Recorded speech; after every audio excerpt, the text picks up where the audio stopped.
माझ्याबरोबर आत्ता आहेत प्राध्यापक प्रवीण दवणे. प्राध्यापक प्रवीण दवणे यांचा परिचय महाराष्ट्राला करून देण्याची गरज नाही, तरी सांगतो या माणसाचं काम किती प्रचंड मोठं आहे.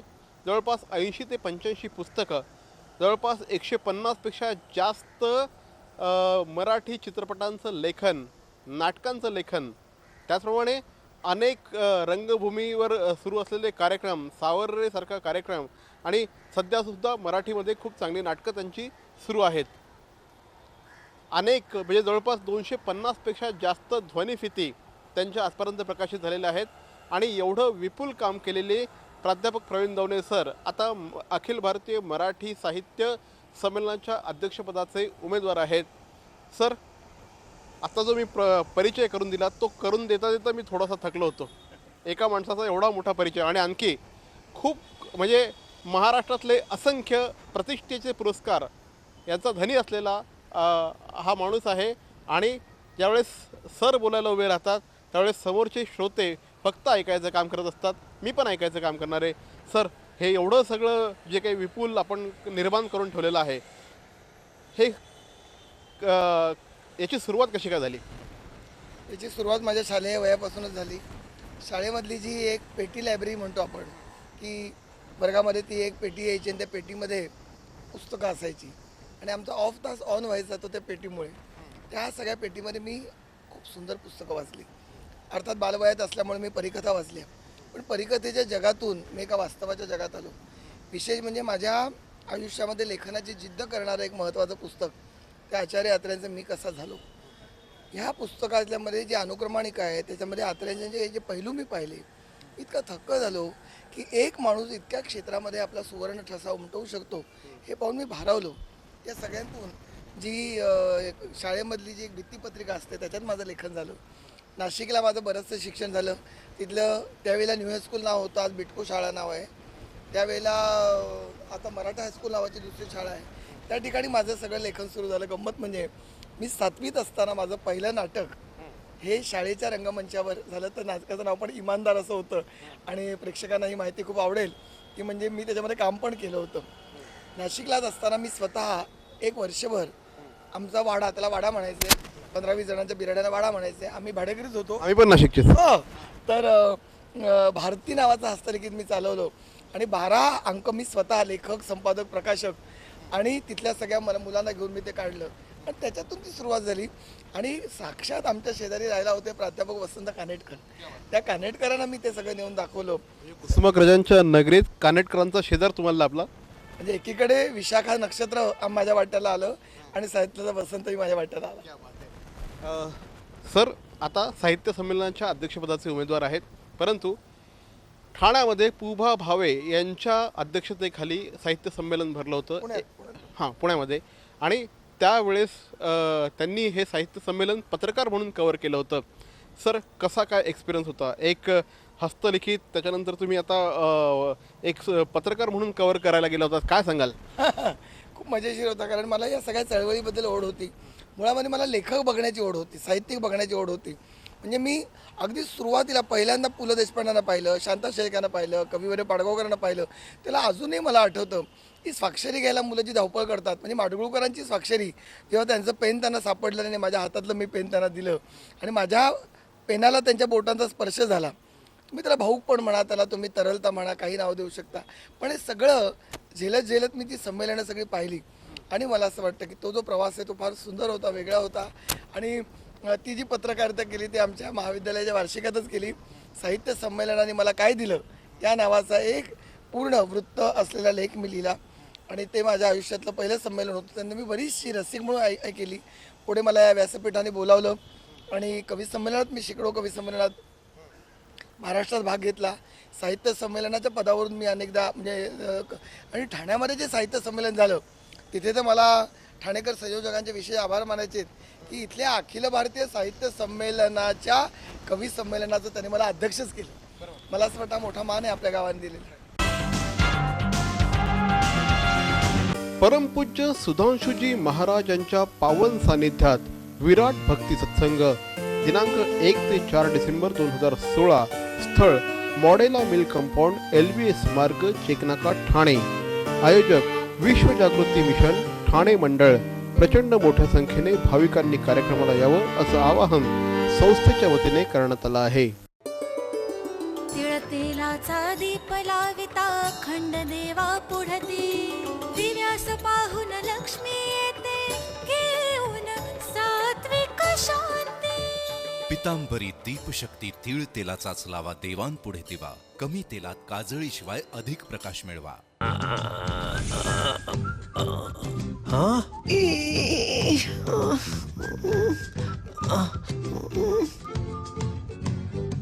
To do the DTH recharge immediately, just click on TJSP Smart Money.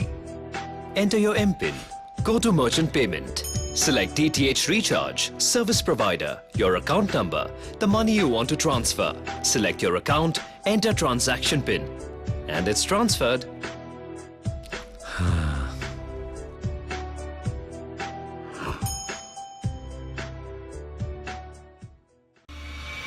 माझे ठाणे, माझे ठाणेकर यांचा मला सार्थ अभिमान आहे. ठाण्याची कला, क्रीडा आणि संस्कृती मला सार्थ अभिमान आहे.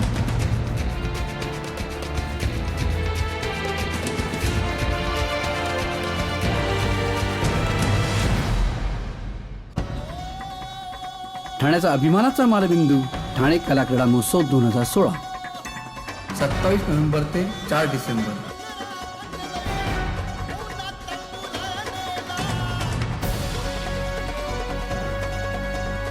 नृत्य, गायन, वक्तृत्व, पाककला अशा अनेक सांस्कृतिक तर खो खो, कबड्डी, क्रिकेट अशा अनेक क्रीडा स्पर्धा.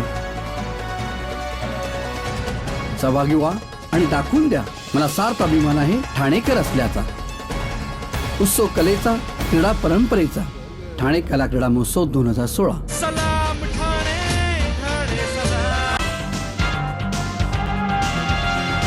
सर, जवळपास सरांची 50हून जास्त ललित लेखनावरची पुस्तकं प्रसिद्ध आहेत, पण तरीही महाराष्ट्राला खऱ्या अर्थाने प्रवीण दवणे आवडतात. म्हणजे लेखक म्हणून नो डाऊट ते आवडतातच, परंतु खूप जवळचे वाटतात ते गीतकार म्हणून. कविता आणि गीतकार ह्या क्षेत्राकडे तुम्ही कसे काय वळलात? काय झालं की माझ्यावर जे संस्कार झाले ना ते लयबद्ध कवींचेच झाले. म्हणजे कविवर्य बाबू बोरकर, कुसुमाग्रज, इंदिरा संत, डॉक्टर भीम कुलकर्णी, आरती प्रभू, ही सगळी जी मंडळी होती ती लयतालातच लिहिणारी होती. शांता शेळकेंचं पावसाच्या धारा येती जरा जरा झाकळे नभ सोसाट्याचा वारा, ही चौथीची कविता आजही माझ्या मुखोद्गत आहे. आठवणीतल्या कविता या माझ्या आठवणीतल्या नाही, साठवणीतल्या कविता आहेत. आणि त्यामुळे गद्यामध्ये जरी कविता असली तरी सुद्धा मुळामध्ये कवितेचं एक वैशिष्ट्य, अनेक आहेत, त्यातलं एक वैशिष्ट्य म्हणजे त्यातलं लयतालबद्ध. त्यामुळे माझी जी कविता जी आहे ती आपोआप तालांचे पैंजण घेऊनच आली. आणि मग त्यामुळे ती कविता लिहिताना त्याच्यामध्ये गीतात्मकता जोडवत गेली. म्हणजे मी फार विनम्रपणे म्हणतो, मी जो प्रवाह मानतो तो कविवर्य भारा तांबे, त्याच्यानंतर बाबा बोरकर, मंगेश पाडगावकर यांच्या एका प्रवाहातला मी एक छोटा शब्दयात्रिक आहे.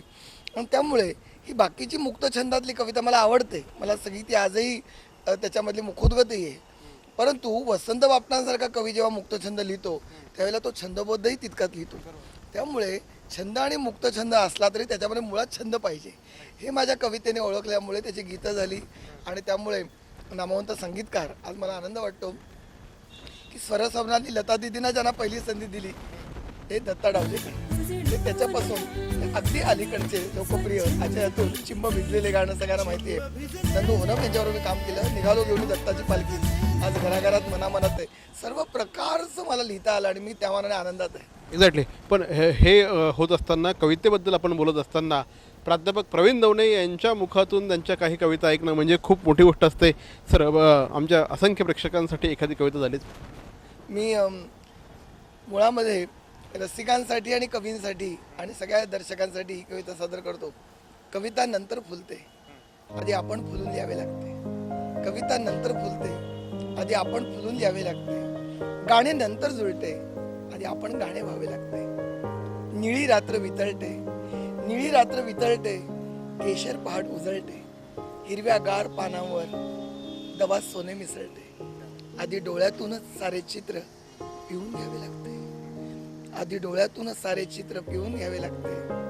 चित्र नंतर सजते, आधी आपण चित्र व्हावे लागते. लोक करतात उलटा प्रवास, लोक करतात उलटा प्रवास, जगणे म्हणजे होतो प्रयास, सोनचाफ्याच्या बागेत सुद्धा बिलगत नाही कोठे सुवास. जगणे नंतर कळते, आधी जगून घ्यावे लागते. जगणे नंतर कळते, आधी जगून घ्यावे लागते. आणि अशाच जगण्यात मृत्यूलाही जपून यावे लागते. कविता नंतर बोलते. कसं हो, या सगळ्या कवितेबरोबर एक कविता, की जी कविता मी माझ्या अध्यक्षपदाच्या वाटचालीमध्ये सगळ्या मतदारांना मी प्रेमाने पाठवली, तर ती थोडी सादर करायला आपली आहे का परवानगी? आहे ना, अगदी फोरम तुमचा आहे, माझा नाही आहे. नाही. कारण पुष्कळदा काय होतं की या सगळ्या प्रचाराच्या रणधुमाळीमध्ये सगळे मतदार हे मलाच मत द्या, मलाच मत द्या, मलाच मत द्या, अशा प्रकारे सगळे म्हणत असतात. परंतु मी जे आता अखेरचं पत्र या सगळ्या वातावरणात जे पाठवलं सगळ्यांना, त्यात मी असं म्हटलंय की मतदार राजा, मतदाराचा एक सांस्कृतिक हक्क आहे आणि ही सगळी चळवळ योग्य दिशेला नेणं आणि मराठी भाषेची दशा न होऊ देणं, यासाठी तुम्ही सांस्कृतिक पालक आहात. म्हणून कुणाला तरी मत द्या, पण तुम्ही योग्य तो अध्यक्ष निवडून द्या. तो योग्य जर समजा मी असेन तर मला कार्य करण्याची संधी मिळेल, तुम्ही नसेन तर जे असतील त्यांच्यावर मी असेल. कारण मराठी भाषा महत्त्वाची आहे हे सगळं सांगताना मी जी कविता वाचकांना दिली आज ती मी आपल्या व्यासपीठावर सादर करतोय. कुठेसा दिसतो आहे उजेड, सगळ्यांना पोहोचले. कुठेसा दिसतो आहे उजेड, तोवर पणती शोधून ठेव. कुठेसा दिसतो आहे उजेड, तोवर पणती शोधून ठेव. कुठेसा दिसतो आहे माणूस, तोवर जाणून घे देव. कुठेशी दिसते आहे माती, तोवर बीज पेरून ठेव. कुठेशी दिसते आहे माती, तोवर बीज पेरून ठेव. कुठेशी दिसतो आहे मेघ, तोवर आकाश धरून ठेव. कुठेशी दिसते आहे पाणी, कुठेशी दिसते आहे पाणी, तोवर तहान भरून घे. कुठेशी दिसते आहे कणीस, तोवर दाणा भरून घे. कुठेशी दिसत आहे श्वास, रसिको आपल्यासाठी, कुठेशी दिसत आहे श्वास, तोवर पृथ्वी फिरत राहील. आपली कक्षा जपत जपत प्रकाशाचे गाणे गाईल. रसिकांनो, कुठेशी दिसतो आहे सूर, कुठेशी दिसतो आहे सूर, तोवर जगणे गात राहा. कुठेशी दिसतो आहे सूर, तोवर जगणे गात राहा. कुठेशी दिसते आहे हृदय, तोवर दाद देत राहा. तोवर दाद देत राहा, तोवर साध देत राहा. क्या बात आहे, क्या बात आहे. म्हणजे निवडणुकीच्या या रणधुमाळीत सुद्धा मतदारांना आवाहन केलेलं आहे ते गाण्यातनं, कवितेतनंच. बॅरॉन मेन्स स्टुडिओचा लग्नसराई धमाका, 50% महासेल. किती? 50% महासेल. हो, कुठल्याही कपड्यांवर चक्क 50% ऑफ. बॅरॉन मेन्स स्टुडिओ, आमंत्रण हॉटेल जवळ, जिल्हा परिषदेसमोर, स्टेशन रोड, ठाणे. दूरध्वनी 02225304837. बॅरॉन मेन्स स्टुडिओ. मरावे परी अवयव रूपी उरावे. अवयव दानाचा हाच संदेश जनसामान्यांपर्यंत पोहोचवण्याचा संकल्प घेऊन निघाले आहेत ज्येष्ठ समाजसेवक माननीय नानजीभाई खिमजीभाई ठक्कर ठाणावाला. त्याचसाठी काढण्यात आली एक भव्य दिव्य रॅली. अवयव दानासाठी सुरू आहेत ठिकठिकाणी जनजागृती सभा. लक्षात ठेवा, आपला अवयव दानाचा संकल्प वाचवू शकतो कुणाचे तरी प्राण, दूर करू शकतो कुणाचं तरी अपंगत्व अगदी कायमचं, फुलवू शकतो अनेकांच्या संसारात सुखाचे बगीचे. अवयवदानाच्या या महायज्ञात सहभागी व्हा. समाजरत्न श्री नानजीभाई खिमजीभाई ठक्कर ठाणावाला यांच्या पुढाकाराने जनहितार्थ प्रकाशित. अहो, आपण आपलं घर स्वच्छ, सुंदर, नेटनेटकं ठेवतो ना, मग आपण आपल्या शहराच्या बाबतीत उदासीन का? आपलं शहर स्वच्छ, सुंदर आणि नेटनेटकं ठेवणं ही आपली जबाबदारी आहे, हो ना? मग उचला फोन आणि विना परवाना होर्डिंग्स, बॅनर्स कुठे दिसले तर 1800-222-108 या टोल फ्री क्रमांकावर कळवा. त्याची दखल त्वरित घेतली जाईल. लक्षात घ्या, आपला छोटासा सहभाग आपलं शहर स्वच्छ, सुंदर आणि नेटनेटकं बनवू शकतो. सर सांगा, काय एकंदरीतच या अध्यक्षपदासाठी तुम्ही उभे राहिलात त्यावेळेस तुम्ही बरीच वाट बघितली होती स्वतःची उमेदवारी जाहीर करण्याच्या आधी, तो प्रसंग सांगा. मी अनेक मान्यवर आजही आहेत की ते या सगळ्या व्यासपीठावर आले पाहिजेत. कारण हे जे व्यासपीठ आहे ते सरस्वतीचं आहे, ती मराठी भाषेचं आहे, ते कुठल्या एका दोघाचं कोणाचं नाही, हे अखिल भारतीय आहे. आणि खरं म्हणजे जगात जिथे जिथे मराठी बोललं जातं त्यांचं ते आहे. हे सगळं करताना वयाने ज्येष्ठ आणि कर्तृत्वाने ज्येष्ठ हे आलेच पाहिजे, त्या मताचं मी आजही आहे. आणि त्यामुळे मी साधारणतः अगदी शेवटच्या क्षणापर्यंत मी ती वाट पाहिली की काही मोठी नावं आज आहेत. मला अनिल अवचट यांच्याविषयी आदर आहे की त्यांचं सामाजिक साहित्य आहे. मतकरींची बालनाट्य ते त्यांची लोकनाट्य की त्यांची वेगळ्या प्रकारची नाटकं आणि गूढकथा ह्या मला आहेत. तर ही जी नावं आहेत, मतकरी आहेत, आशा बगे आहेत, आपले विदर्भाचे आणि महाराष्ट्राचे महेश एलकुंचवार आहेत. ही सगळी नावं जर असती तर मी कदाचित काही वर्ष अजून पुढे थांबलो असतो किंवा पुढे गेलो असतो. परंतु मला असं वाटलं की सगळी सन्मानाने नावं जी नंतर आली या अंगणात, मी रिंगणात म्हणत नाही, या अंगणात आली, त्यानंतर मला वाटलं की त्यांनी जर आपापल्या तऱ्हेची संधी मागितली तर आता ते मागायला मी पण योग्य आहे.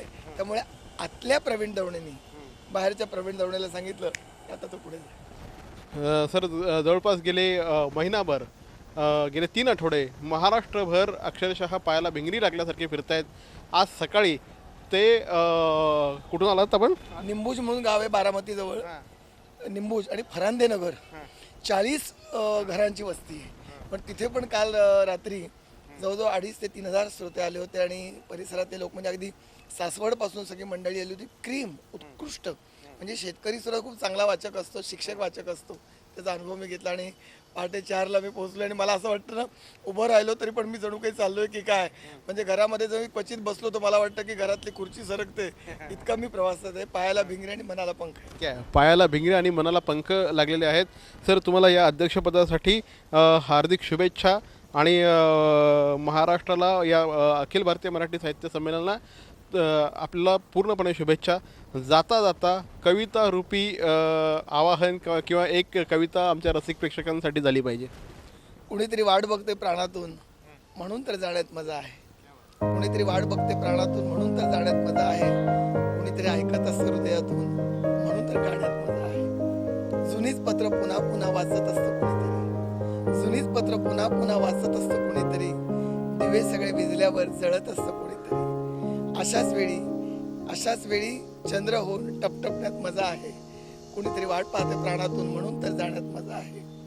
लोक करतात उलटा प्रवास त्या पद्धतीनेच आहे की मैफल सगळी भरून येते, समेवरती दाल येते. मैफल सगळी भरून येते, समेवरती दाल येते. कैवल्याच्या शिखराची गवयाला साथ येते. अशाच वेळी पंख फुटून उडून जाण्यात मजा आहे. कुणीतरी वाट पाहते प्राणातून म्हणून तर जाण्यात मजा आहे. कुणीतरी ऐकत असतं हृदयातून म्हणून तर गाण्यात मजा आहे. वा वा वा, हे होते प्राध्यापक प्रवीण दवणे. आणि प्रचंड सध्या धावपळ त्यांची सुरू आहे. हा अखिल भारतीय मराठी नाट्य संमेलनाच्या अध्यक्षपदाची निवडणूक हा एक खूप मोठा विषय आहे. 169 मतं महाराष्ट्राच्या विविध भागांमध्ये विखुरलेली असतात. त्या प्रत्येकापर्यंत पोहोचण्याचा हा त्यांचा प्रयत्न असतो. आणि हे सगळं करत असताना पेशाने प्राध्यापक असलेला आणि मनाने कवी असलेला हा माणूस आज संपूर्ण महाराष्ट्र पुन्हा एकदा पालथा घालतो आहे. आपण सगळ्यांनी त्यांना शुभेच्छा देऊया. सर, आमच्याशी बोललात त्याबद्दल धन्यवाद. खूप मला आनंद वाटतो की या माध्यमातून मी मतदाराच नव्हे तर मराठीवर प्रेम करणारे जो आहे त्यांना सांगेन की बाबांनो, मराठी भाषा आपली मुळात सुंदर आहे, सशक्त आहे. तिला संत पंत आणि तंत या सगळ्यांची परंपरा आहे. ती मराठी भाषा ही केवळ इंग्रजीची हॅड घालून मिरवता कामा नये. इंग्रजीवर तिने प्रेम करावं, हिंदीवर करावं, सगळ्या भाषावर तिने प्रेम करावं. पण तरी पण आपल्या मायबोलीचा, ज्ञानेश्वर माऊलींचा, तुकयाचा, चोखामेळ्याचा, महात्मा फुले, डॉक्टर आंबेडकर, राजर्षी शाहू यांनी दिलेली जी कार्यपद्धती आहे त्यांचा हुंकार त्यांनी विसरू नये. कारण त्यांच्या कार्यपद्धतीचा हुंकार हाच मराठीचा ओंकार आहे. मी विनंती करतो की साहित्य संमेलनाला जरूर या, भाषेवर प्रेम करा आणि भाषेमुळे आपण स्वतः सुंदर जगा. धन्यवाद. धन्यवाद सर, आमच्याशी बोलल्याबद्दल.